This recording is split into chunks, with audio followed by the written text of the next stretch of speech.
Okay, so thank you everybody for coming. Today's topic of conversation is music management in a digital era. It's a giant topic, and we started talking about it last night, and it took us like 25 minutes to plan a 45-minute talk, and I had to cut us off, so we could literally talk for hours. So we're going to hopefully keep it to about 40 minutes. That'll leave us about 10 or 15 minutes for questions. Plus, the girls are all around. So you can definitely talk with them later. Earlier, Mike was talking about seeking financing through other sources than album sales, which has been traditional in the music industry. Earlier, Rebecca spoke about YouTube, and it's inevitably the future of income for artists, simply based on statistics. We saw all the numbers. It was crazy. And I want us to talk about the industry from a slightly different perspective.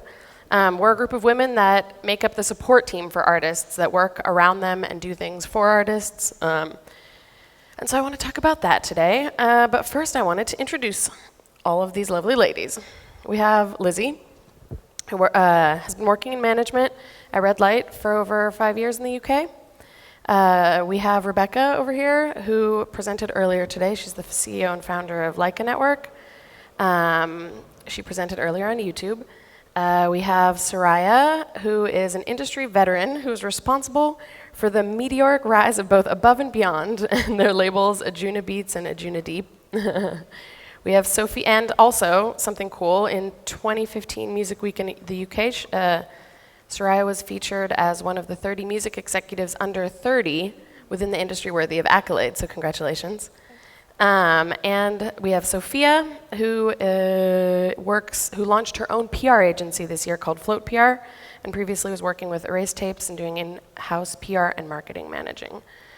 So I'm in exceptional company. Thank you guys for coming. I'm really excited to start today, and I wanted to start with a little bit of a more general question that's going to narrow us down to be able to talk about some other topics. First of all, I wanted to start talking about what is the role of an artist's manager in a music industry that's really quite compartmentalized. So we have agents, bookers, labels, PR people, and then you add this direct-to-fan capabilities. So where does the manager come in this kind of increasingly digitalized area, market, world? Sure. Share microphones, please. Hi. I think a manager is the person who they're basically like a business partner for the artist. They are the person that discovers them from the start and holds their hand throughout the process until you see the finished product on stage, or download it on iTunes or Spotify or Apple Music in a week. I think they're fully responsible for helping the artist actually create and reach their goals. So the artist should actually just be able to see a vision.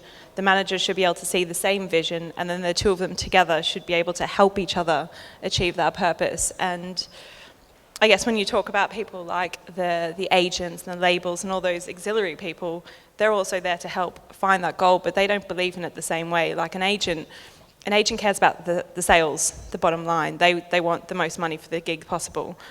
The artist wants to play headline shows and sell tickets. The manager wants to make sure that that happens, but in a capacity where it's still respectful of what the artist is trying to achieve, even if that means maybe not taking the big paycheck. So I guess it's kind of working around situations like that where the manager is really crucial and sometimes more important than all those auxiliary people.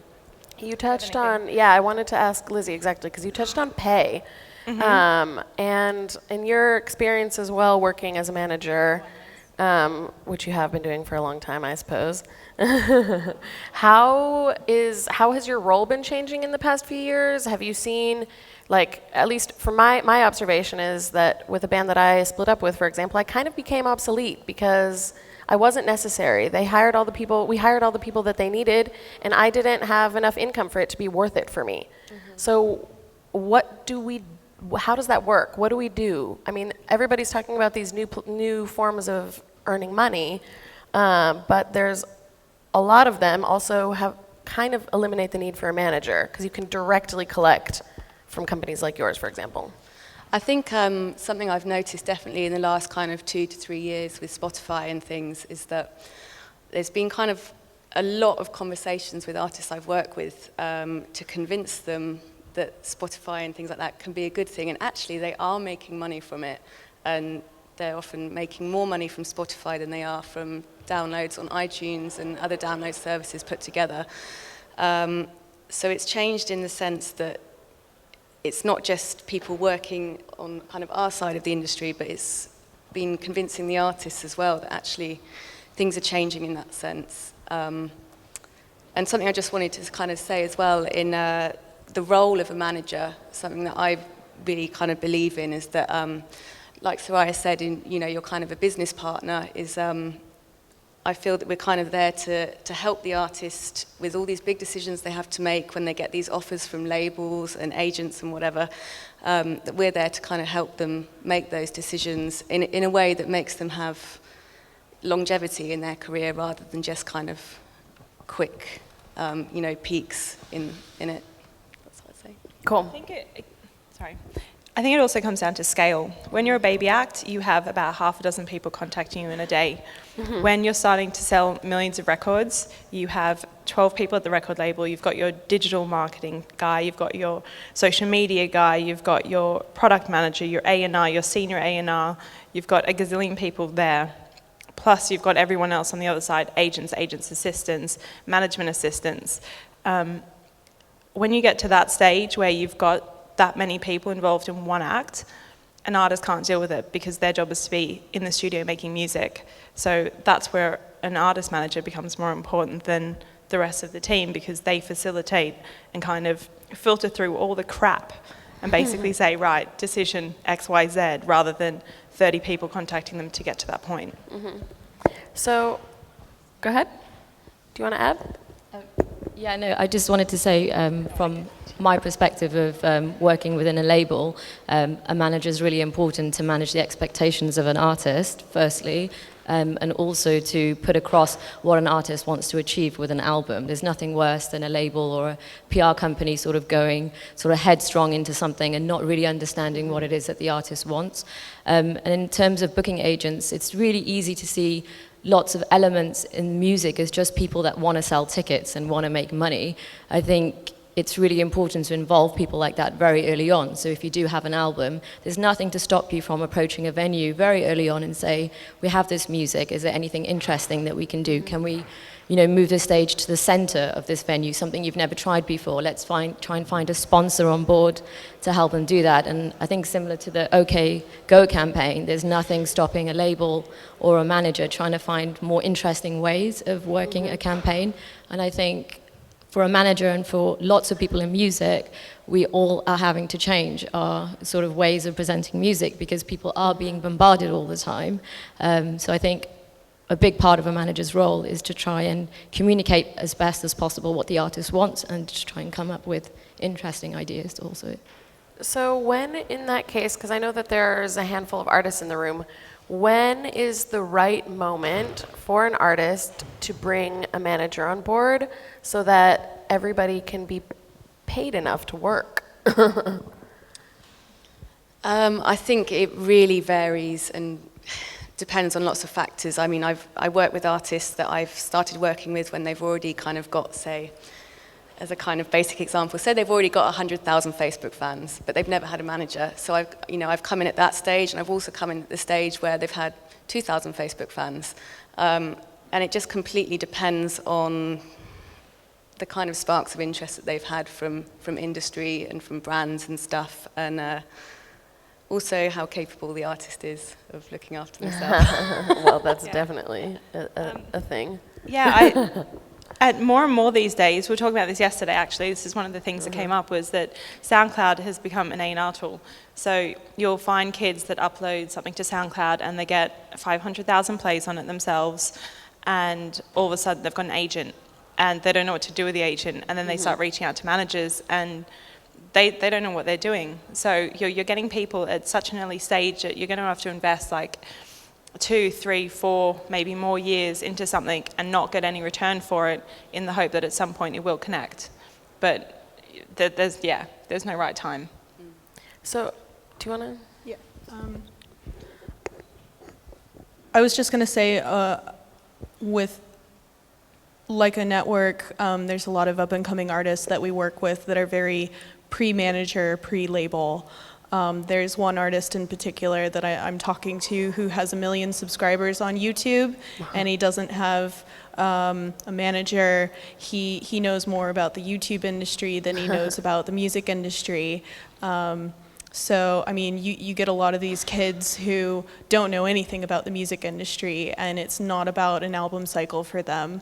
They're sort of on the complete opposite spectrum, but they also realize that they need help. So in what form that help comes in the early stages can be, it's not always the case where they get a manager first. Like, they might get a publishing deal first, or they might get a label deal first. Like, it's not a one-size-fits-all kind of thing for an artist. It sort of depends on their career journey and where they're at. Mm-hmm.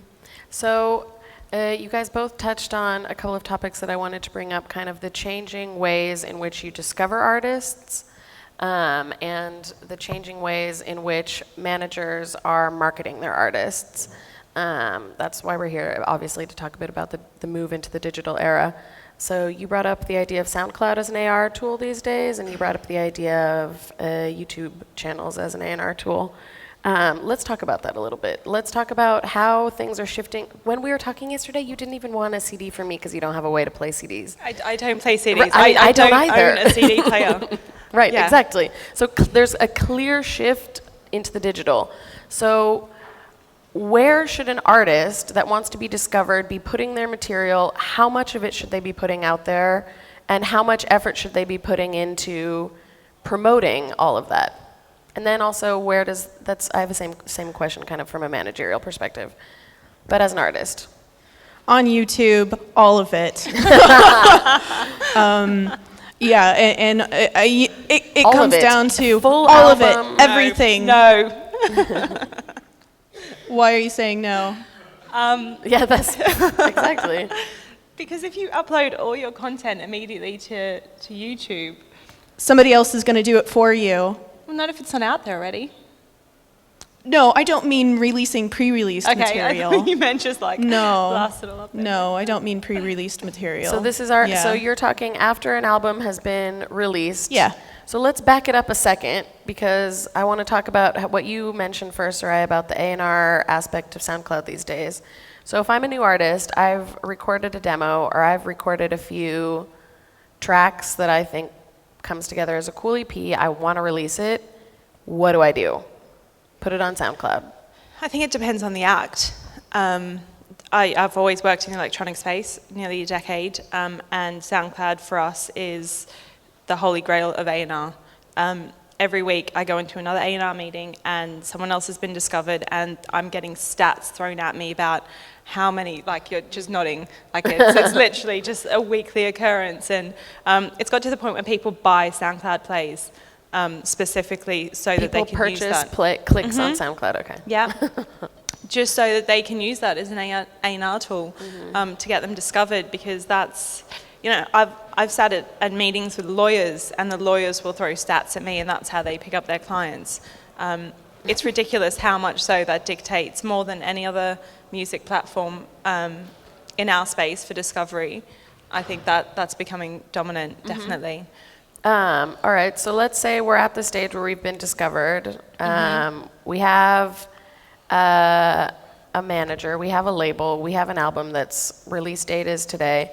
And where do I now put all of this music? How do I make it, how much of it do I make available? You're saying, Rebecca, to put it all on YouTube for free.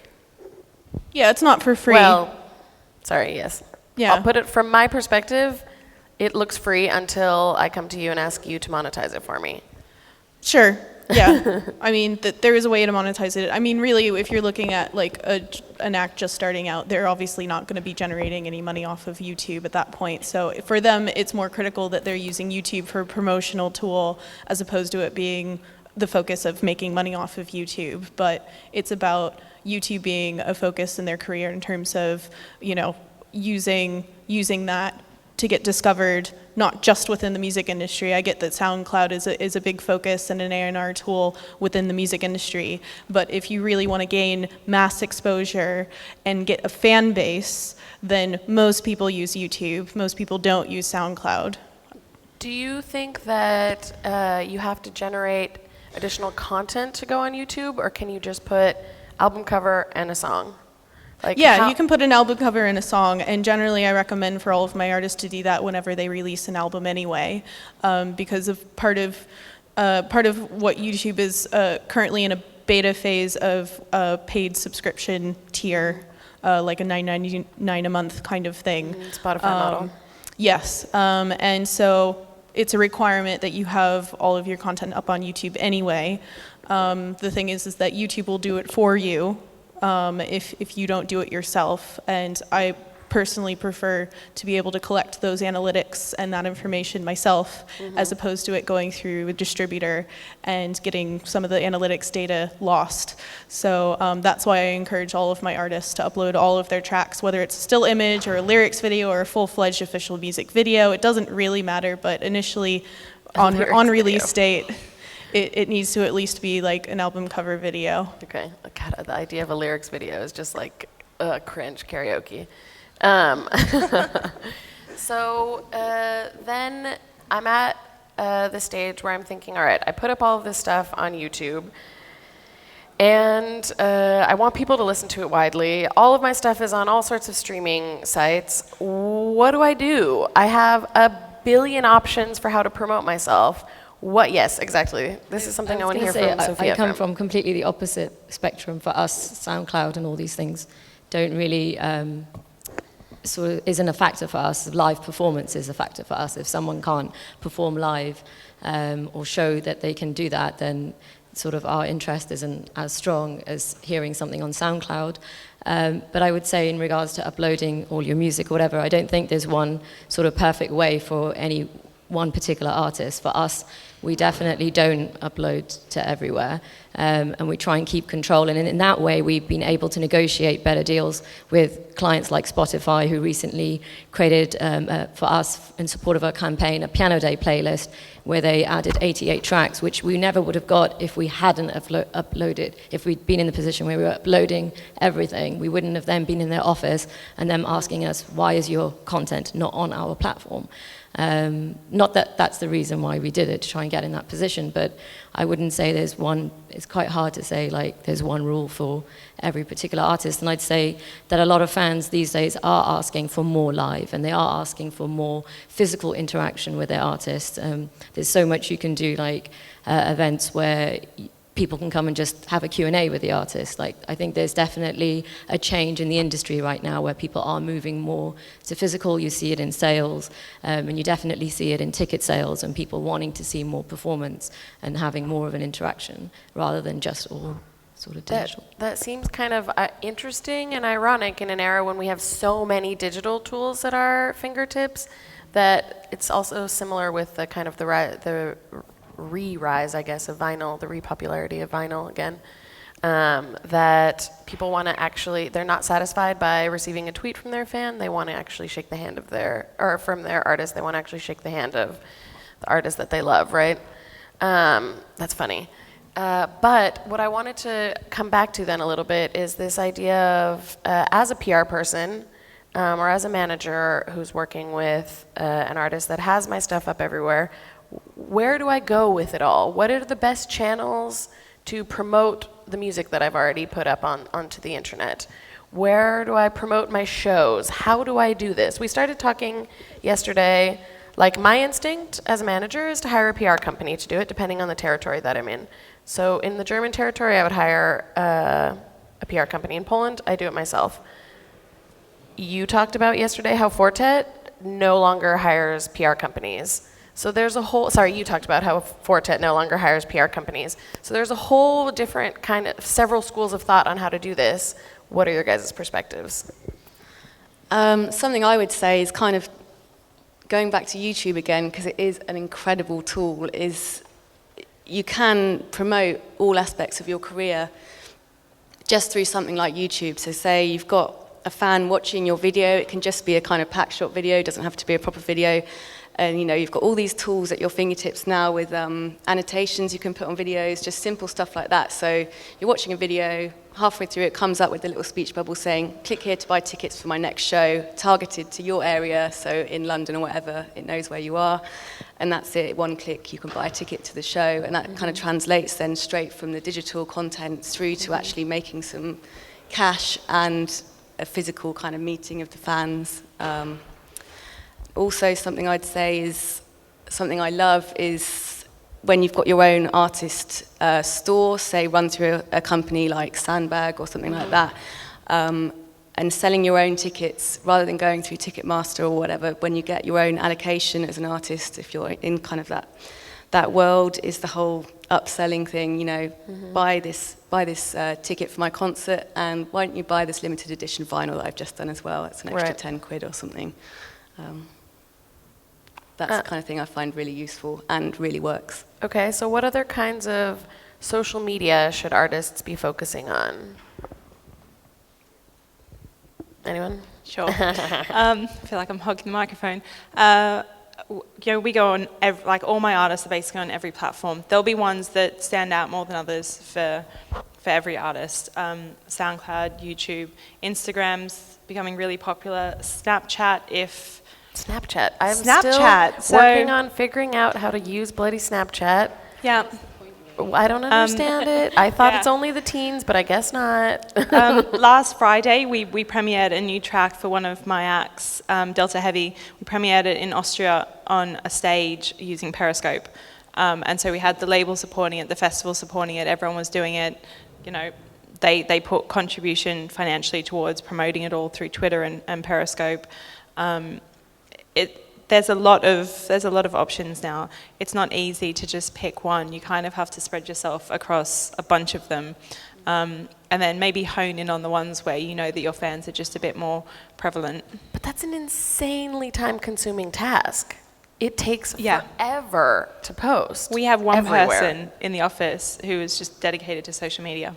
So across all the acts. How is a small artist supposed to handle that? Because they maybe have a manager, they probably have someone who's booking their concerts, but they have to rehearse, pack the van, and then manage to somehow put up a tweet, a photo on Instagram, a Snapchat to whoever teens are watching them, and a thing on Facebook that shows where they're headed to in the van.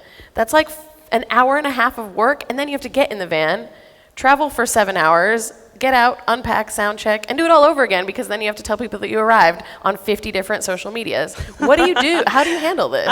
We deliver them an idea of what their socials should be the week before the week coming. And depending on the act, they'll either write them themselves or they'll edit them, or some of them just trust us to do it. So you as a manager, a management company. Yeah. Okay. I've got people who handle that. Right. But they'll submit it on behalf of management on a Thursday or a Friday, get it signed off. We use software that basically plugs it out. So even though it is the artist's voice, it might not be the artist's voice immediately. And they kind of send it out, and everything changes last minute, but it's automated basically. Okay, and then from a PR perspective, that takes a lot away from a PR company. So where is your guys' role in all of this still?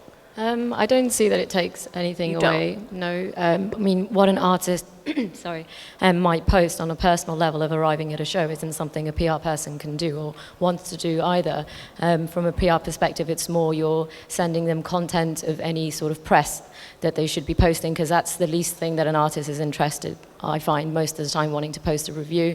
So you tend to share, as Soraya mentioned, social media, so a PR person may manage the content in terms of reviews, etc.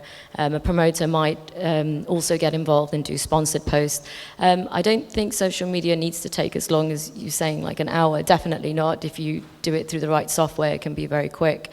But I don't think that's the most important thing. It's more the kind of content that you're submitting, because if you submit very bog standard content, a fan just turns off after 5 minutes and isn't very interested in your wall. And someone like Fortet, who's saying, I don't need, reviews and PR and everything, that's because he's posting very interesting things on Twitter, and the fans really believe that's him.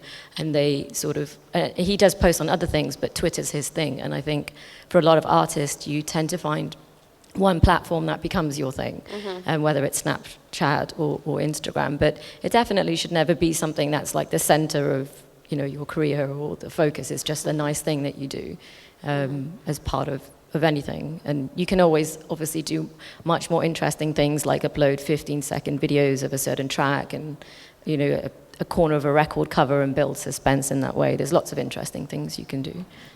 Okay, so then let's talk a little bit about what if the idea of social media or whatever kind of stays on the management side with some suggestions from the PR company.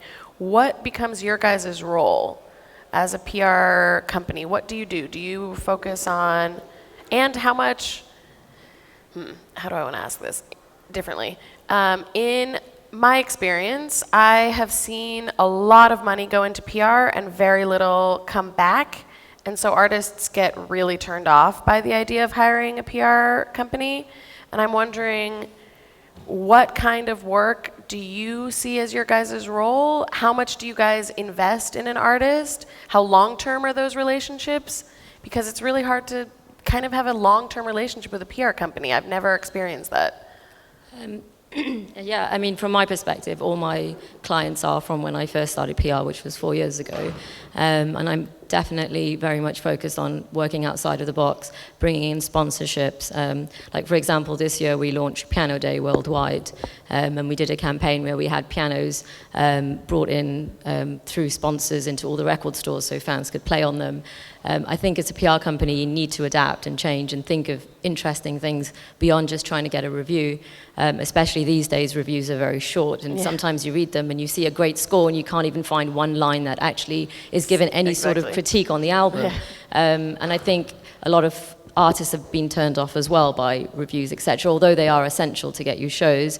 But I think as a PR company, it's all about trying to work within digital, but also within real interaction with fans and coming up with interesting ways. As a PR company, you have to adapt. And that's not just PR companies, that's everything. That's whether you're a label or a management or anything. I think unless you adapt and you change, because the music industry is constantly changing. Like right now, there's this physical revival, who knows how long that will last, or sort of when tomorrow another digital platform might turn up. So you always have to be prepared, and you always have to be prepared to sort of adapt and come up with interesting concepts. Otherwise, you're going to find it quite hard to survive. Yeah, oh, sorry.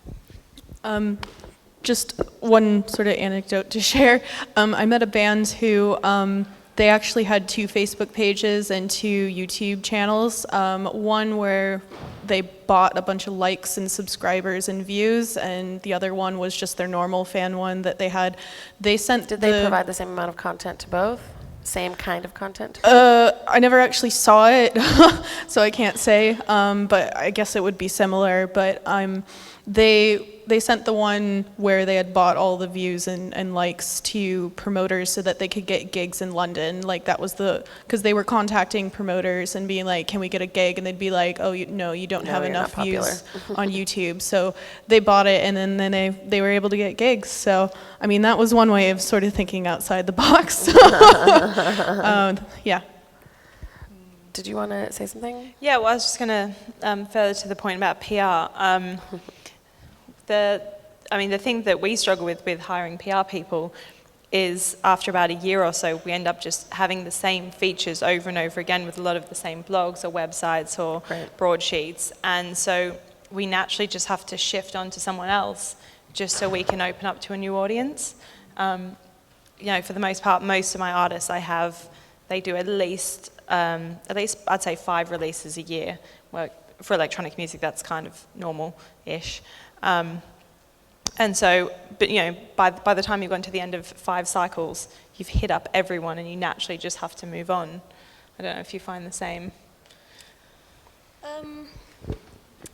Yeah, we definitely do go through kind of different PR companies, and sometimes it can be the grass is always greener, and actually just getting someone else to do a similar thing doesn't make any difference.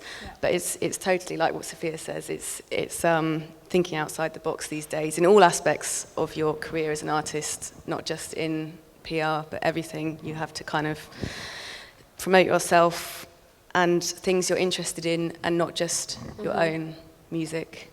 Otherwise, I don't get think as much Mike was interest. giving some cool examples earlier as well of video-wise, thinking outside the box and working with brands in new, different ways. I want to touch on one last topic before we open it up for questions, because last night we started talking about streaming and Apple Music and Taylor Swift and her seeming victory over Apple Music, which I think, Soraya, you said it was a PR move, probably a PR move. And I'm just curious, what do you guys think is the right way to be handling streaming these days? Because Jay-Z threw Tidal out there, and it was giant, it splashed, and then drowned, exactly. Apple's about to come out with Apple Music. They already have made, as a tech company, they made already a huge controversy around it. And I'm really curious, what do you guys think is the best solution forward? And how can we all start seeing more money from that? My opinion, it has taken me a few years to get to this point, but my opinion now is to embrace streaming. Yeah. I was very, I think it's very inevitable. against it for a long time. Yeah. And a way with one of my artists that we've kind of found a way of embracing Spotify and actually making some money from it and driving people to it and getting those play counts up is something we did, I think it was the end of last year, is this guy, he's never released a kind of best of greatest hits album. So what we did was we just made a playlist on Spotify of his greatest hits, kind of as the fans see them. You can get the fans to vote on them. Then this playlist gets shared around and drives loads of people to his Spotify page, and then the figures just start going up. That's and the money most obvious, builds. easy idea ever. It is obvious, but yeah, Cool. it really worked. I think the more streaming services there are, I don't know. I think competition is healthy. I think iTunes is late to the game in terms of streaming, and I think they know it. We'll see when it actually launches. I think we'll all know right away whether or not it's going to be, I've had a lot of people ask me, do you think iTunes streaming is going to be a Spotify killer? I don't know yet. Tidal definitely wasn't. Tidal was not. There were a lot of reasons for that. I'm sure you as a PR expert would know better than I would.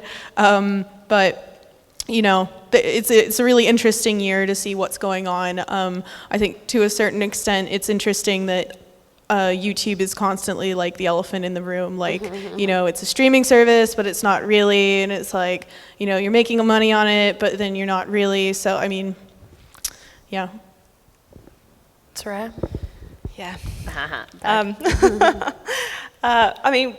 I'm a massive fan of Spotify. With one of my acts, for an example, we've just started this year putting all their releases, one track a month, on Spotify only. Same time every month, roughly, it goes up, and they're Swedish, so they get a little love from the Swedish Spotify team. They're only baby, but like this week we went into the viral charts, and in the UK, I think we went in at 30. We're talking an artist that has about 1,700 likes on Facebook, and that's literally because we've spent 6 months just hammering Spotify. We don't even really direct them to SoundCloud or YouTube, or music's not available in any download stores. We've 100% focus on Spotify because, because they're Swedish, so it's so big in Sweden that you have to. Right. But two, because streaming's just, I think it's great. I actually think it's great because the options are people buy it or they don't buy it, or they eventually realize that they don't have to buy it and then they go download it. So streaming just gives us the ability to make even a little bit of money from something that's eventually just outdated. I think buying music is getting outdated. I'm curious, what do you think, Sofia, on the idea, like, first of all, this idea as a PR idea for pimping out the Spotify channel, and then kind of what are other ways to go about pimping out your streaming channels? Yeah, I mean, we have, our sales are pretty huge on physical. I don't fully agree that physical is outdated because we started the label in 2007 and it's just going up and up and up. We haven't experienced a decrease, but what we do find is physical is sort of there at the beginning of a campaign and sort of 6 months in and beyond, that's when streaming data sort of comes in, and that's great for the artist, especially if they're sort of at the end of a tour or something, to have a good amount of streaming coming in. I'd say with streaming sites, it's really easy just to see them as this sort of cold thing where you're uploading your music, but they're not. You know, if you sit down and you do talk to them, you find Spotify do sessions, for example, in Berlin. SoundCloud also do sessions and tech conferences that you can be involved in. iTunes, the same. They're more than happy to come to a show and talk to you, and I think that's what's sort of really important for an artist and a PR or a label, is not just to see them as someone as cold. They are, you know, it's easy to sort of put people in this villain thing of, oh, you know, they're not giving us much money or whatever, but sometimes that's the situation. You just have to work within that sort of scenario. And in terms of trying to guess what's going to happen with Apple, etc., I think it's kind of hard to make a decision because Spotify have a huge amount of people that are on there for free, so you can't really compare. But I think people are very obsessed right now with what's going on in streaming, etc. But I think from an artist's point of view, it's just money, I guess. That's what it comes down to. That's what they're looking for. Money and an additional promotional channel. Yeah, I guess. And I guess for a PR and a record label, it's about having conversations with Spotify and not just sort of making them out as the evil person in the room, sort of thing. So we're unfortunately, do you guys anyone want to say any last point there? Okay. Unfortunately, we have to wrap up because we have about 10 minutes left or so for questions. I really hope that you guys were able to pull out some practical pieces of information from these girls. I tried to pick their brain a little bit, so thank you. They're all available for the rest of the day and are very happy to talk to everybody, share contacts, etc. And thank you very much. Does anyone have any questions? Silence, radio silence, yes. Do you want a microphone? Sorry. The thing about streaming is that the music industry has been having the same conversation since Napster came into play.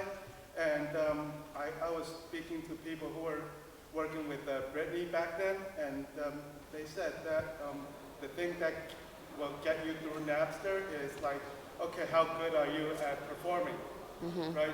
The people who are able to perform really well and put on a good show and give the audience a good experience, those are the people who's gonna make it through the Napster squeeze. And I think the same applies to streaming.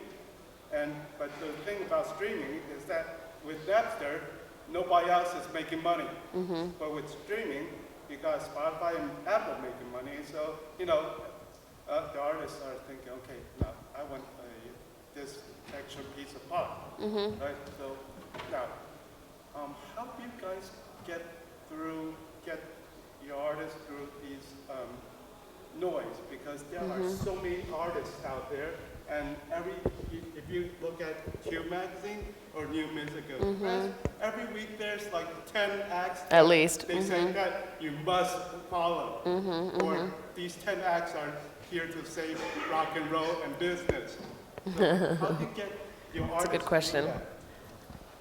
Something I would say is basically agreeing with what you said, and despite everything we've said today, I was going to say, the live. is just always remember the most important thing, and, you know, don't worry about social media, don't worry about anything like that. Actually, what you really need to concentrate is being really, really good at the music that you do and you write and you perform, and that should be enough. In an ideal world, that's enough. Ideal. I spoke about this earlier when I spoke, but like on YouTube in particular, there's two ways. One, doing cover videos, and the other one is just being innovative. So I think, you know, being really good at what you do, if what you're doing is very different from what anybody else has ever done, then that's innovative and that's how you stand out. Yeah, and I just wanted to add that, when we first started sending our music, people like Q Magazine and Mojo were like, "Ugh, what is this? It's too much." But we stuck to it, and like Liz's client Bonobo sold 10,000 tickets recently.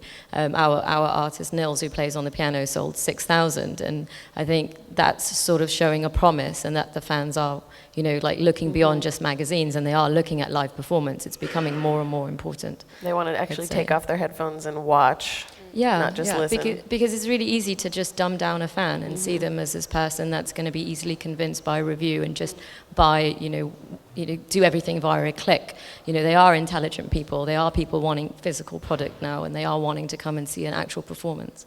So, any other questions? Do you want a microphone? What are you seeing as the next wave of digital disruption? And streaming services aren't sort of new.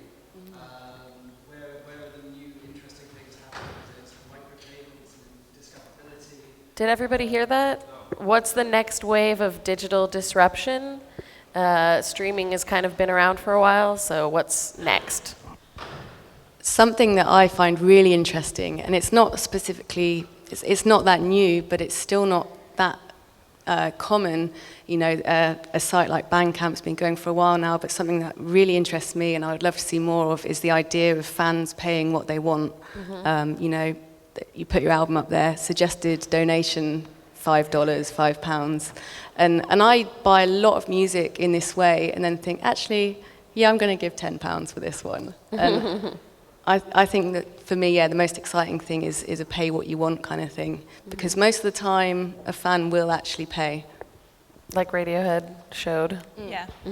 And probably direct to fan. So like the noise of 600 different social media channels is going to filter down to one or two, or just some kind of communication where whatever device you've got in your hand, you are speaking with the artist directly.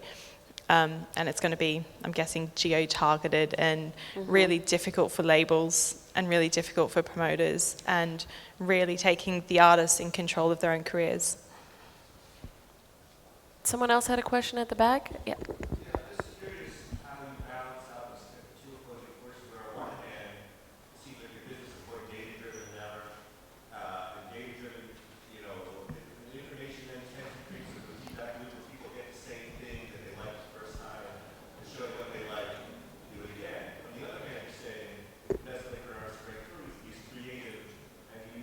And innovative.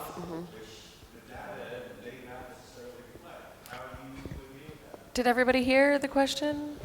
Yes. Yeah. Look, I think it's not just the music industry, it's industries across the board that are getting disrupted because of technology.